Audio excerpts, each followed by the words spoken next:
Hello guys, welcome to my YouTube channel. તમે જોઈ શકો છો કે અમે અહીં વાડીમાં રહીએ છીએ અને તમને મેં પહેલાં પણ કીધું હતું કે અમે ચોથા ભાગે વાડી કરીએ છીએ અને જે પણ ભાગમાં આવે એમાં ચોથો ભાગ અમારે ભાગમાં આવે છે. તો વધારે તો આવતો નથી, વરસના કંઈક લાખ હોય એટલા આવી શકે છે, પછી વધારે આવતો નથી. અને એમાં અમે કપડાં લઈએ, કંઈક ગમે તે વાપરવાને વાપરીએ તો એમાંથી કોઈ પણ બચત થતી નથી. તો એમાંથી કંઈક અમે આગળ આવીએ એના માટે હું વિડીયો બનાવું છું. તો તમે બધા લોકો જે મને મારી જોઈ શકો છો કે જો છે મને ચેનલને સબસ્ક્રાઈબ કરો, એને લાઈક દાંત આવે છે એટલે મને બહુ રોવે છે એટલે હું એને મારી જોડે લઈને ફરું છું. અને તમને કંઈક ખબર હોય કે નાના છોકરાને દાંત આવે ત્યારે કેવી દવા કરાય તો મને કમેન્ટ કરીને જરૂરથી જણાવજો. અને આ જો આ વાડી છે, આ બાજુ તમે જોઈ શકો છો, ઓલી બાજુ જોઈ શકો છો રોડ છે, અને આ બાજુ અમે છે. અમે તો આને દવાખાને લઈ ગયા હતા અને દવા પણ આપી છે. અને અંજીર ને બદામ ને દ્રાક્ષ એનો પેસ્ટ બનાવીને અને દિવસમાં એકવાર આપીએ છીએ. હમણાં એની તબિયત સારી છે, તો તમે પણ આવી રીતે દવા કરી શકો છો. જો તમારું બાળક નાનું હોય, દાંત આવતા હોય, હેરાન કરતું હોય ત્યારે તમે આવું કરી શકાય. અને તમે કમેન્ટ કરજો કે તમારા ઘરમાં કેટલા વ્યક્તિઓ છે અને મારા વિડીયો જોવો છો કે નહીં. અને જોતા હોય તો મને મારી ચેનલને સબસ્ક્રાઈબ કરો, લાઈક કરો અને મને સપોર્ટ કરો. કારણ કે અમે વાડીમાં રહીશું, અમે ભાગ્યા છે. અમારા દેશમાં જશું તો હું તમને દેશમાં અમારો દેશ કેવો છે એ બતાવીશ, એના ઘર કેવા હોય, કેવો પ્રદેશ હોય એ બધું બતાવીશ. પણ હમણાં અમે વાડીમાં છે, તો છે અમારી વાડી અને હમણાં ઠંડી પણ બહુ લાગે છે. તો આ જોઈ શકો છો તમે કે કેટલા બધા પપૈયા વાવ્યા છે અને પપૈયાની ક્વોલિટી પણ બહુ સારી છે. એટલા મોટા પપૈયા આવે છે ને કે આપણે વાત જ ના પૂછવા જો. ઓલા સામે દેખાય ને એ પાકવા પણ માંડ્યા છે. તો જો કેટલા બધા પપૈયા વાવ્યા છે. અને જે પપૈયાની વચમાં છે ને એ બટાકા વાવ્યા છે. અમારા સેટલા આવ્યા હતા તો ઉગેલા હતા તો કે વાવી દેજો, તો અમે વાવી દીધા. અને આ બાજુ પણ બટાકા આવે છે. અને આ જોઈ શકો છો તમે, આ બોર છે. એમાં હવે 3 ભાગના બોર તો ખાઈ ગયા છે, હવે ચોથો ભાગ રહ્યો છે. આ જો હવે આ ઘઉંમાં પણ દાણા ચડી ગયા છે.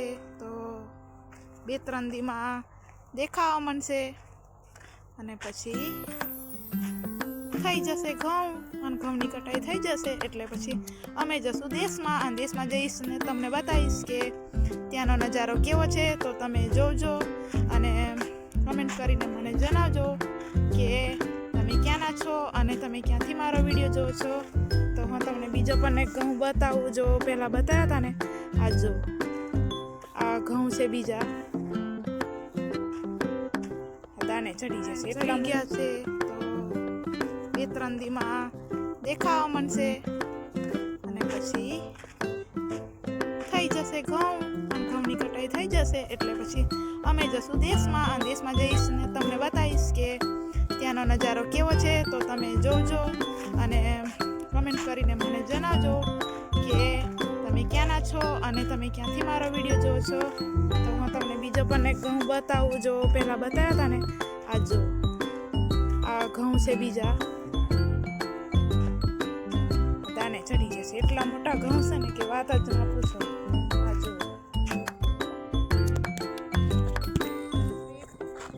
કપાસ વાવતા હતા ત્યારે આ ડ્રીપનો અમે ઉપયોગ કરતા હતા.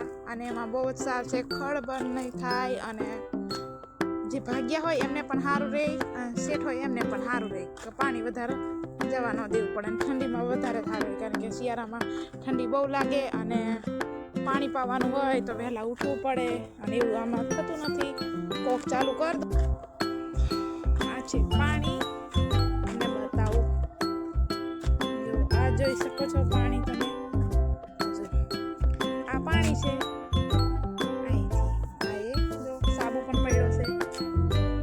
અહીંયા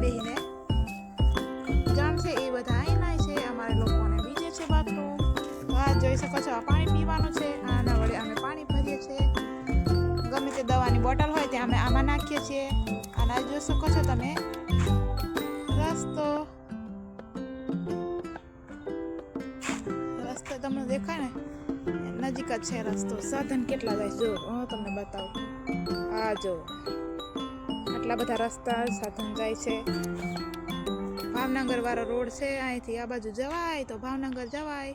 આ બાજુ આ દેખાય છે જે શેર અહીંથી તમને દેખાય નહીં પણ નજીક જ છે ગોંડલ. અમે ગોંડલની સીમમાં જ રહીએ છીએ.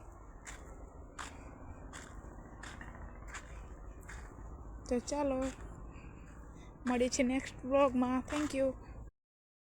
આવા અવનવા વિડીયો જોવા માટે મારી ચેનલને સબસ્ક્રાઈબ કરો અને વિડીયો ગમે તો લાઈક પણ કરો અને કમેન્ટ પણ કરો જેથી હું બીજા વિડીયો બનાવું અને તમને પણ જોવાની મજા આવે. તો થેન્ક યુ. હવે તમે જોઈ શકો છો કે આ છે વાડી. અમે ઘરમાં જાઉં છું. જો આ કાચ છે